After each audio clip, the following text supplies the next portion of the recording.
नमस्कार विद्यार्थियों, स्वागत है आप सभी लोगों का हमारे YouTube channel MRM classes Jaipur पर। उम्मीद है विद्यार्थियों आप सभी लोग स्वस्थ होंगे। विद्यार्थियों, पिछली कक्षा में हम लोगों ने मेवाड़ के प्रारंभिक इतिहास के बारे में जानकारी ग्रहण की थी। अब आज से हम जो है मेवाड़ के प्रतापी राजाओं के बारे में पढ़ना प्रारंभ कर देंगे। पिछली कक्षा में हमने पढ़ा था मेवाड़ के उपनाम क्या क्या थे, जिनमें प्रागवाट आ गया था, अपना मेदपाट आ गया था, सिवी जनपद आ गया था। उसके बाद में हमने पढ़े थे मेवाड़ के अंदर कौन कौन से जिले आते हैं, वर्तमान में मेवाड़ कहाँ पे स्थित है। तो वो बात हुई थी हमारे चित्तौड़गढ़, भीलवाड़ा, राजसमंद, उदयपुर और प्रतापगढ़, इन 5 जिलों के अंदर जो है मेवाड़ का जो है क्षेत्र आया करता था। डूंगरपुर बांसवाड़ा वाला जो क्षेत्र था वो वागड़ के अंदर आता था। उसके बाद में हमने यहाँ पे गुहिल वंश के बारे में पढ़ा था कि यहाँ पे गुहिल वंश का अधिकार होता था। आज से हम विद्यार्थियों ये जो गुहिल वंश का सबसे प्रतापी शासक माना जाता है आरंभिक राजाओं में, उसके बारे में पढ़ेंगे और फिर गुहिल वंश के जितने भी प्रतापी राजा हुए उनके बारे में जो है जानकारी प्राप्त करेंगे। तो सबसे पहले यदि हम देखें विद्यार्थियों तो कौन आएगा अपने गुहिल वंश के अंदर। सबसे पहले यदि कोई शासक प्रतापी राजाओं की श्रेणी में आता है तो वो आता है बप्पा रावल। कौन आता है? बप्पा रावल। अब देखो बप्पा रावल पे बात करें तो बप्पा रावल के बारे में हम पॉइंटों से जानकारी लेंगे। देखो पहले वैसे मैंने क्लास बना रखी है बप्पा रावल पर, लेकिन आप विद्यार्थियों की हार्दिक इच्छा थी कि मैं पुनः ये क्लास बनाऊं ताकि आप लोगों को अच्छे से समझा सकूं। वो क्लासें प्राथमिक क्लासें थी जो मैंने आरंभ में बनाई थी जब चैनल खोला गया था। अभी देखो, अभी बात करें बप्पा रावल में पहला पॉइंट आता है अपने वास्तविक नाम। क्या नाम आता है? वास्तविक नाम। ये जो पॉइंट है इसमें हमें ये बताना है कि बप्पा रावल का वास्तविक नाम क्या था। मतलब ये जो बप्पा रावल हम नाम पढ़ते हैं वो इसका असली नाम नहीं था, इसका असली नाम कुछ और ही था। अब असली नाम कुछ और ही था तो वास्तविक नाम था क्या, फिर ये बात आती है। तो देखो हमारे राजस्थान में अनेकों इतिहासकार हुए हैं, उनमें से 2-3 इतिहासकारों के मैं बता देता हूं क्या क्या नाम दिए। अपने कर्नल जेम्स टोड। कौन? Colonel James Tod. इन्होंने क्या कहा? टोड जी ने कहा भाई साहब ये जो है बप्पा रावल ये शिलादित्य है। कौन है? शिलादित्य। जो पिछली क्लास में हम लोगों ने गुजरात का जो शिलादित्य बताया था वही बप्पा रावल था। इसने कहा कि बप्पा रावल जो है ये शिलादित्य है। ठीक है, टोड जी ने ये बात कह दी।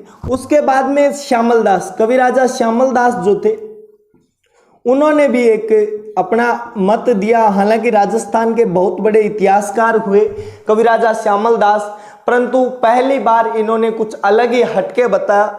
इन्होंने कहा कि इसका जो बप्पा रावल था उसका वास्तविक नाम महेंद्र था। क्या नाम था? महेंद्र। और ये गुहिल का पोता था। कौन था? गुहिल का पुत्र हुआ करता था। ये जो महेंद्र है वो गुहिल का पुत्र हुआ करता था, परंतु इनके कोई विशेष जो है साक्ष्य नहीं प्राप्त हुए। जो इन लोगों ने बताए थे ऐसे कोई विशेष साक्ष्य प्राप्त नहीं हुए। तो फिर अपने एक बहुत ही महान इतिहासकार आते हैं ओझा जी। कौन आते हैं? ओझा जी, डॉक्टर गौरीशंकर हीराचंद ओझा। ओझा ने कहा कि भाई साहब ये जो बप्पा रावल था इसका वास्तविक नाम था कालभोज। क्या नाम था? कालभोज। अब ओझा जी ने ये कालभोज नाम तो इसका बता दिया कि इसका वास्तविक नाम कालभोज था, बट फिर इनसे भी साक्ष्य मांगे गए कि तुम भी बताओ आपके जो बताया है कालभोज उपाधि इसका साक्ष्य क्या होगा। तो इसका साक्ष्य इन्होंने बताया कि एक अपने अभिलेख मिलता है आठपुर अभिलेख। कौन सा? आठपुर अभिलेख। और ये जो आठपुर अभिलेख है इस आठपुर अभिलेख के अंदर अपने ये बताया गया है कि सभी गुहिल जो थे, गुहिल के बाद में जितने भी वंशज हुए उनके बारे में जानकारी लिखाई हुई है। शक्ति कुमार तक के 953 ईस्वी तक के जितने भी शासक हुए थे, 566 ईस्वी से लेकर 953 तक के जितने भी शासक हुए थे उनकी जानकारी जो है इस आठपुर अभिलेख के अंदर लिखवाई हुई है। और इस आठपुर अभिलेख में बताया गया है कि बप्पा रावल का बेटा जो खुमान था उसके पिता का नाम इसमें क्या बताया गया है? खुमान। खुमान को पुत्र बताया गया। और खुमान को किसका पुत्र बताया गया है? कालभोज का। किसका पुत्र? खुमान को पुत्र बताया गया। किसका? कालभोज का। और बाकी अन्यत्र मेवाड़ का जहां कभी भी इतिहास पढ़ते हैं तो वहां पे खुमान को किसका पुत्र बताया गया है, वहां पे बप्पा रावल का। इसका मतलब खुमान जो था वो बप्पा रावल का पुत्र भी था और कालभोज का भी, मतलब एक ही व्यक्ति थे बप्पा रावल और कालभोज। इसलिए जो है अपने बप्पा रावल का वास्तविक नाम क्या हुआ, कालभोज। क्या हुआ, कालभोज। तो आप लोगों को कभी पूछ लिया जाए कि फिर बप्पा रावल कैसे पड़ा, तो देखो अपना गुजरात वाला जो इलाका है वहां पे अक्सर एक उपाधि लगती है, किसी को भी बाप जी कहते हैं। अपने पश्चिमी राजस्थान में चले जाओ, वहां पे जब जाओगे तो आप किसी बड़े व्यक्ति को सम्मान के तौर पर अरे बाप जी माफ कर दो हमें, तो ऐसे जो है सम्मान के तौर पर बाप जी कहा जाता। और राजा तो सबसे बड़ा, सभी के पिता बराबर, तो राजा को तो बप्पा कहते ही थे। और रावल का मतलब होता है राजकुल से संबंधित। रावल का क्या मतलब होता है, बप्पा। मैं दोनों ही बता देता हूं। बप्पा का मतलब हुआ बाप जी, बप्पा का मतलब हुआ बाप जी, और रावल का मतलब हुआ अपने राजकुल। राजकुल यानी राजकुल से जो भी संबंधित होगा वो क्या होगा, रावल होगा। और बप्पा का मतलब होता है बाप जी। तो अपना पहला जो पॉइंट था वो क्लियर होता है कि बप्पा रावल का जो वास्तविक नाम था वो क्या था। अब देखो दूसरा पॉइंट आता है अपने पास में चित्तौड़ की विजय। चित्तौड़ की विजय पर बात करते तो पहले कहते हैं कि बप्पा रावल के एक गुरु थे और उन गुरु का नाम था हारित ऋषि। क्या नाम था, गुरु, और गुरु का नाम क्या था, हारित ऋषि। हारित ऋषि। और ये जो हारित ऋषि थे ये शिव के और राठासन मां के शिव भक्त थे, शिव भक्त थे। बप्पा रावल अक्सर इन ऋषि की गायों को चराया करते थे और बप्पा रावल जब इन गायों को चराते थे तो वहीं पे ऋषि की सेवा किया करते थे, उन्हीं के पास में रहा करते थे। तो जब उनका समय अंतिम निकट आया, हारित ऋषि जो थे बहुत ही पहुंचे हुए सिद्ध पुरुष थे, जब उनका अंतिम समय निकट आया तो उन्हें पता लग गया कि अब हमारा जो अंतिम समय है वो निकट आया है। उन्होंने बप्पा रावल को बुलाया और पूछा कि बप्पा क्या चाहिए तुझे। बप्पा रावल ने कहा कुछ नहीं मालिक, बस थोड़ा सा रहने सहने का जुगाड़ कर दो आप, बुढ़ापे में और तो चाहिए ही क्या। तो बप्पा रावल ने कहा फिर भी थोड़ा बता दे क्या चाहिए। बप्पा रावल को हारित ऋषि ने पूछा तो बप्पा रावल ने कहा वो राज्य दिला दो मेरे को छोटा मोटा। तब बप्पा रावल कहते हैं कि जा आज से जो मेवाड़ है वो तेरा होगा, मैं अपने भगवान शिव को प्रसन्न करूंगा और मेरी जो आराध्य है राठासन मां उनकी पूजा करूंगा। तो पहले तो हारित ऋषि ने पूजा किसकी की, राठासन मां की। राठासन मां की एक माता जी थे राठासन मां, उनकी पूजा की। राठासन मां ने जैसे ही उनको दर्शन दिए कहा मेरे को मेवाड़ दे दो मेरे चेले को। तो राठासन मां ने कहा गाँव वाँव मांगता तो मेरे हाथ की बात थी, मेवाड़ जैसा जो प्रदेश है बहुत बड़ा प्रदेश है वो तो भगवान शिव ही दे सकते हैं। और इसीलिए फिर उन्होंने कहा ठीक है शिव जी तो मेरे वैसे ही भक्त हूँ, शिव जी का तो मेरे आराध्य है, मैं उनकी पूजा कर लूंगा। भगवान शिव की पूजा करते हैं हारित ऋषि। और हारित ऋषि मेवाड़ के जो बप्पा रावल थे उनके लिए जो है इसको मांग लेते हैं कि मेवाड़ मेरे चेले को दे दिया जाए। भगवान शिव ने कहा आज से तुम्हें आशीर्वाद है, जब तक मेवाड़ रहेगा तब तक तुम्हारे वंश के लोगों का अधिकार रहेगा, गुहिल वंश का अधिकार।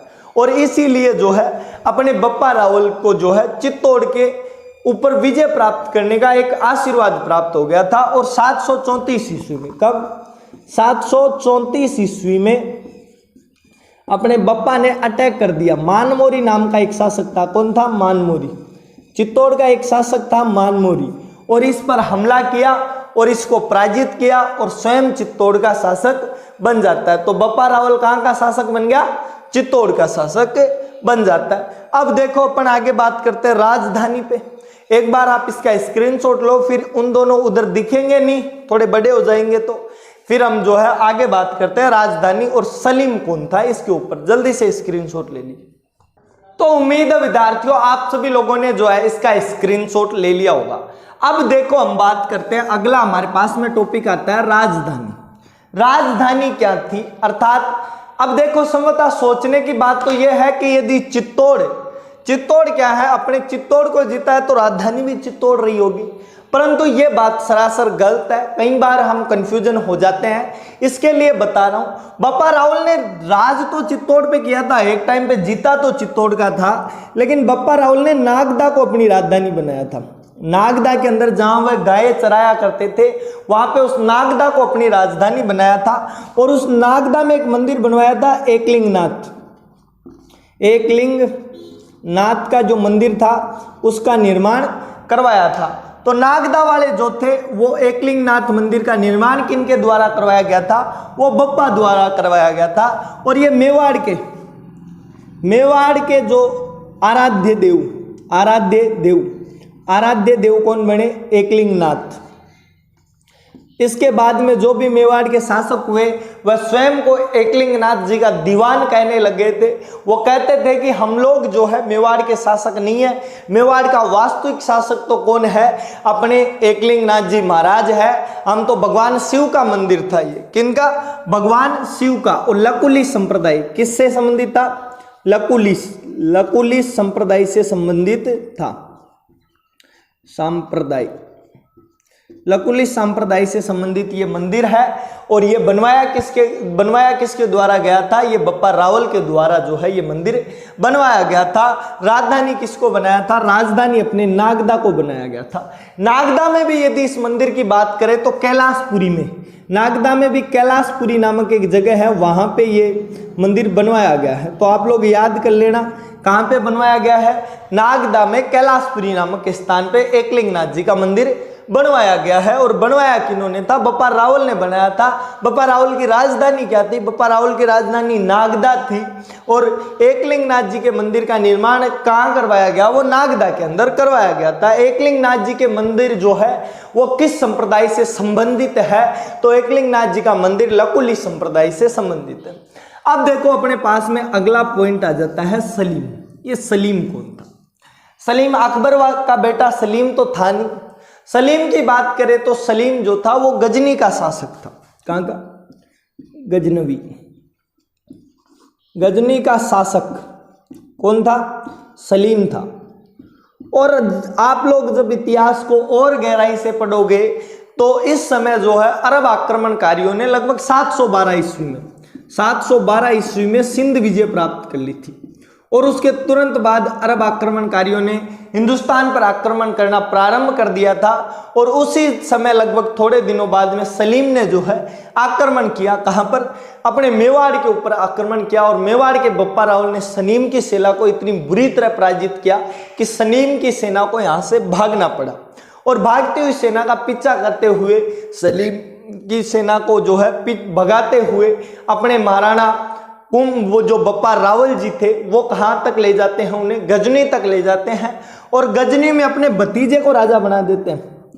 भतीजा बप्पा रावल का जो भतीजा था उसको शासक बना देते हैं गजनी का जाके। सलीम को तो वहीं पे पराजित कर देते हैं। इवन अपने राजस्थान के यदि लोगों के सुने तो वो कहते हैं कि ना केवल गजनी में, गजनी के आगे ईरान वाला जो इलाका था वहां तक के पर जो है अपने बप्पा रावल ने अधिकार कर लिया था, परंतु उनका कोई रिसोर्स नहीं मिलता। अब देखो इसमें एक बहुत बड़ी बात आ जाती है। जब ये बप्पा रावल की सेना जा रही थी तो एक समय पर पाकिस्तान में अपना एक शहर आता रावलपिंडी। उस समय वो शहर बना नहीं था।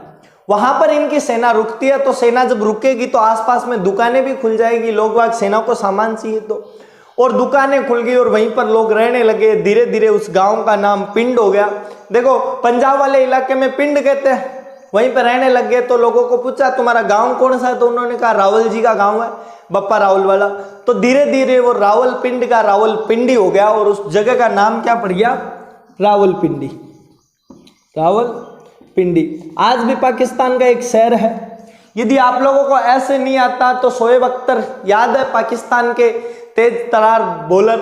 और जब आप देखोगे शोएब अख्तर को तो शोएब अख्तर जो है पाकिस्तान के क्रिकेटर है।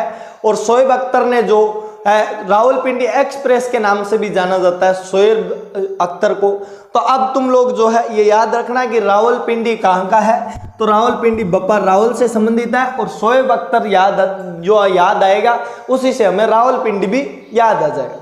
तो विद्यार्थियों ये थी आज की हमारी कक्षा। उम्मीद है विद्यार्थियों आप सभी लोगों को क्लास पसंद आई होगी। अगर कक्षा पसंद आती है तो वीडियो को लाइक करना और चैनल को सब्सक्राइब जरूर करना। अब हम अगले 2 राजा पढ़ेंगे एक साथ ही अगले जो अपनी कक्षा आएगी उसमें। जय हिंद, जय भारत।